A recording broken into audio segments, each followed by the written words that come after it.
Creation used to be messy and y'all ruined it. I'm at war with everybody right now. Nah, I'm just playing, bro. But for real, hello. My name is Sam. How are you doing today? Welcome to another episode of the Samuel Lubega podcast. Today's episode is titled Creation and Foundation. I'm mad. And the reason I am mad is because I hate most of y'all. I know that might be a lot because I'm only speaking to like 12 of y'all. So I don't, that's not entirely true. But today's whole thesis is going to be on how creatives are fighting this idea of automating the process that comes with genuine rebirth. Okay, it's supposed to be raw and messy and not well timed, right? And it used to be this tactile chaos that everybody was kind of thrown into over time. But we've traded all of this humanity for a realm of frictionless, sterile, bleached illusion of perfection through a workflow that nobody will look at. And by obsessing over the frictionless system that we've bought into and we've been so saturated in, we have been convinced that you can optimize the idea of the process, and that will never be the case. You will never be able to optimize the process of your own growth. And now this can be used in every asset of your life, I think. Right? Let's take the example for, the breakthrough athlete. Somebody who's always just been one step away from being a fully encompassing superstar. A lot of those kind of people get washed out because they are so indoctrinated with this system of thinking that is aligning everything that you work for and your own perspective on it, and basically throwing away your own experience and your own intuition for a bigger ideal, right? Say, let's take Lamar Jackson for an example. He's a really good athlete. Coming out of Louisville, he was a obvious dual threat with a lot of lateral movement and quick twitch speed that you would assimilate with players like, Jalen Milroe, a young Johnny Manziel. You would highlight these dudes who are on S caliber teams. I mean, he was in Louisville, which isn't like an SEC team, no disrespect, but like it was still really, really good. And when he had gotten to kind of the biggest phase of his career early after college, which is of course the combine, there was such a narrative about switching him into a wide receiver because of all of his talents. And so talents, right, especially if you're doing something in a landscape where there's a lot of money involved. To be an artist, there's a lot of money involved. There's to be an athlete, there's a lot of money involved. And the ironic thing is, the artist or the athlete isn't the person touching that money. When that's the case, there's a lot of investment on how it is you choose to do things. And so for some people, that investment is also a contract that if you're going to do something with my time and my energy, you're also going to do it my way. Right? And that sacrifice over time can be bigger and bigger and bigger. And it's a thing that you kind of buy into, thinking that if I trade, then I am also a part of the system that is uplifting me. And you can see that time and time again with your favorite musicians, with your favorite painters, with your favorite coaches. Sometimes it's okay to outgrow a system, but a system is made for you to stay inside of it. And what we don't realize is that the foundation is something that has no correlation with the things that are built around you. I'm the stone that the builder refused. I am the visual, the inspiration that makes ladies sing the blues. If anybody knows who that is, you know what that is. But if you know, you know. There's a lot of power in being unbreakable, unshakable, and unmovable for certain really important measurables, which are all things that come with an intangible spark, right? For an athlete like Lamar Jackson, it's speed, it's decision making, and you can only attack somebody's character so much to assimilate to a quarterbacky idea, to assimilate to a version of your idea of success for so long that you eliminate the space that you have to come into being, to relinquish everything that's ever been and to grow with what is a very, very strong thing to do. And I think a really good example of that is the winner of the home run derby. We just saw him, take down two great giants and Kyle Schwarber and Bryce Harper. And I'm trying to remember everybody else who, Greg Bird. And the funny thing is, when I was watching it the other day, I had a lot of people. I had my little brother, and then of course a couple of people who play the MLB The Show. They were like, I thought he was still a prospect.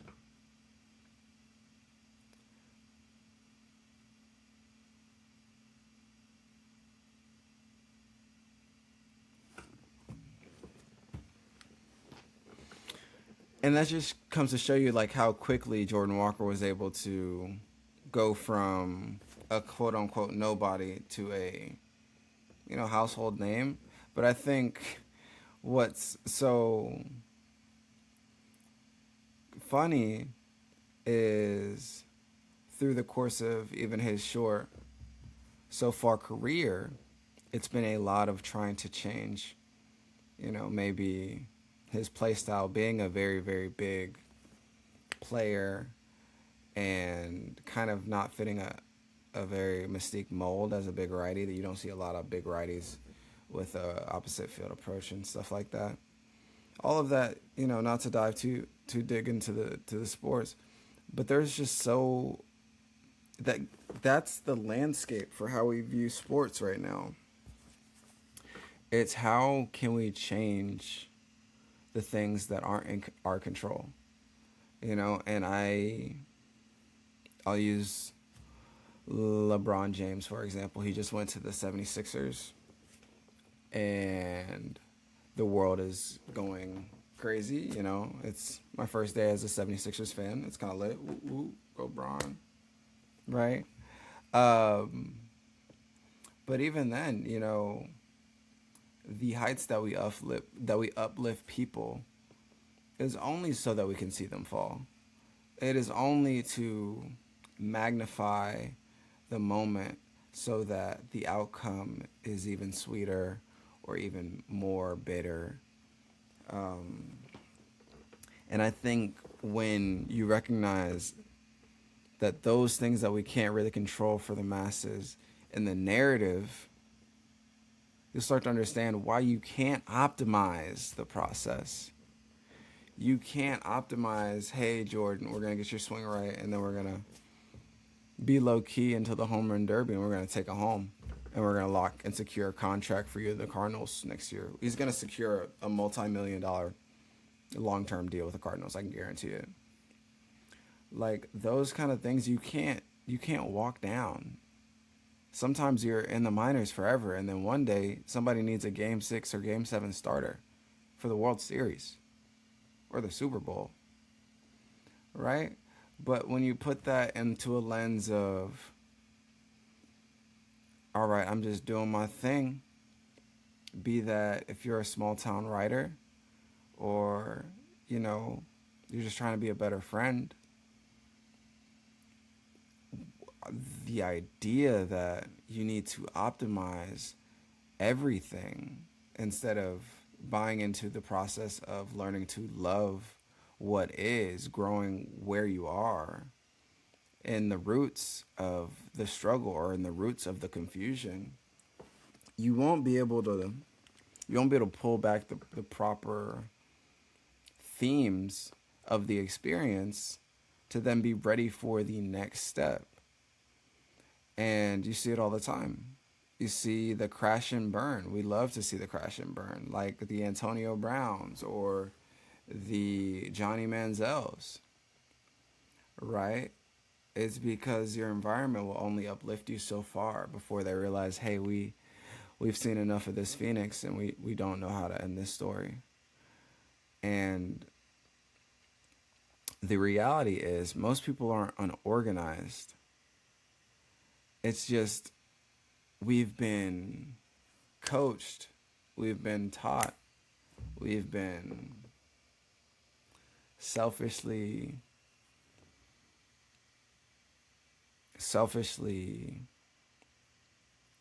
boxed into thinking that patience isn't a virtue, right? The idea that the runner who loves to run goes further than the person running for distance or running to get somewhere. The gardener will always cut more grass than the guy who cuts grass. You know, like,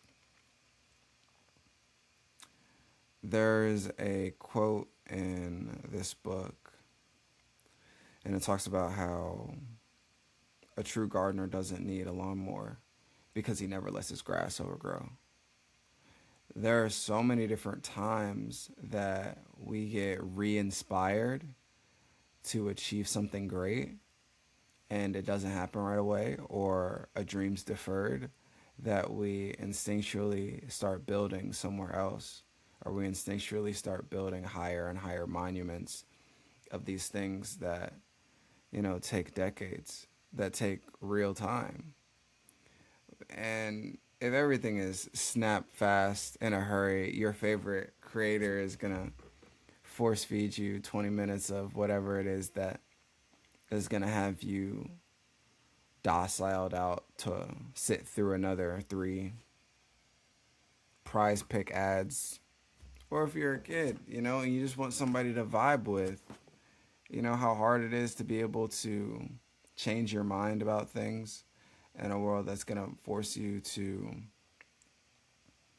build on whatever it is that you built yesterday in a way that is so systematic that the breath that you need to take is the one thing that's going to stop you from that breakthrough moment.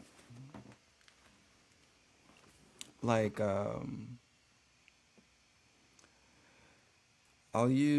think about a painter. You got a painter, right? The ability to create something beautiful. Like, if you have the time, check out Bob Ross, the OG, right?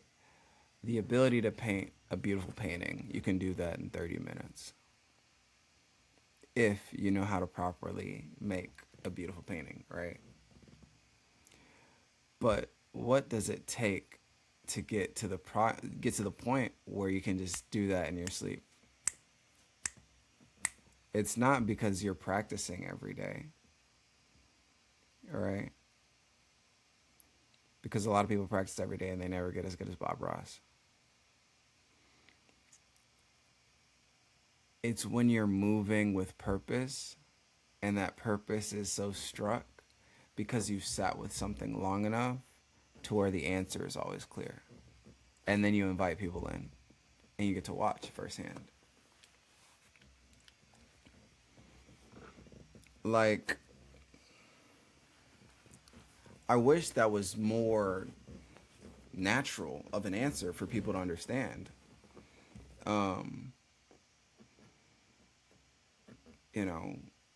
A watch pot never boils. I mean, the list will go on. There are so many different ways that you can inspire yourself to be different, to just becoming. And I think the world's obsession, the stage of obsession we're in right now, of these productivity apps, the production monster, the calendars out the wazoo. Yes, I agree. They are very helpful, but they won't fix you. And I think if we can all just agree that the problem isn't the notion or the problem isn't the Slack or whatever you want to use, and it's just a matter of knowing you can use those things. Yes, they are good, but you first have to sit with something long enough, not expecting a result. You have to be patient enough to live or die with whatever happens next. And I think that sense of emptiness to get to that point is only going to grow when more and more people sit down and see their dreams lived out on the screen in front of them, even if it's not the world that you want to live in. What if I told you that, the only price for the life that you wanted was the life that you didn't want, right? You can only vicariously live through so many people before it's at some point you just give up on your own. And I don't know. It's cool. Some people will gladly do that. But I'm telling you, you're worthy. Everybody is worthy of deciding to choose themselves. And there's a plethora of people waiting on you, me included. Right? So, as we bring to a close,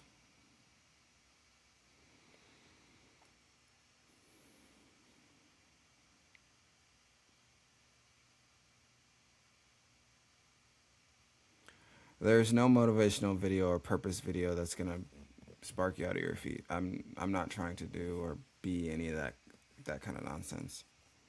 I just want to be that coherent verse or coherent voice that allows you to at least, if you don't vibe with me or recognize with me, you can at least see like, oh, okay, I see that.